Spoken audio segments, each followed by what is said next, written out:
Nahuli Cam ang away trapiko ng isang driver ng bus at isang rider ng motorsiklo sa Quezon City. Nadamay rin sa away ang responding traffic enforcer.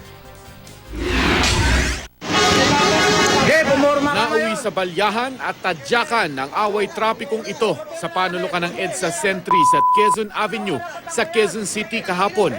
Makikita sa video ang pagkumpronta ng rider ng motorsiklo na si Yus Cooper Zid sa nakagitgitan niyang driver at konduktor ng bus.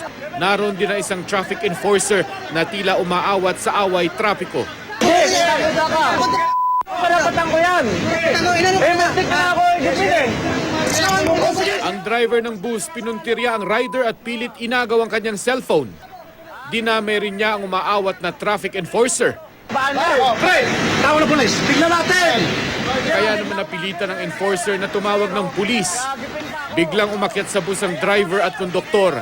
Sinubukan silang pigilan ng enforcer pero tinadyakan lang nila ito. Agad humarurot papalayo ang bus. Sabi ni Zid, muntik na siyang mahagip ng bus nang magbaba ito ng pasahero.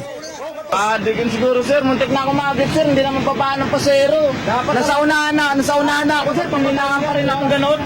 Inaalam na ang pagkakakilanlan ng konduktor at driver ng bus na may plakang ACC 9702. Wala pang pahayag ang pamunuan ng bus ukol sa insidente. Pasaway ng motorista naman ang nasa pool ng dashcam video ng isang rider ng motorsiklo sa C3 sa Caloocan City. Sa dashcam video na ito, nakuha kahapon, makikitang sinakop na ng delivery truck ang 2 sa 3 lane ng highway, kabilang na ang motorcycle lane.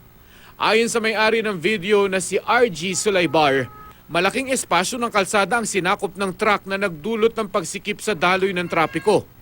Pakiusap niya sa mga truck driver, ugaliin ang pagsunod sa batas trapiko at disiplina sa kalsada upang hindi maperwisyo ang ibang motorista at maiwasan ang aksidente.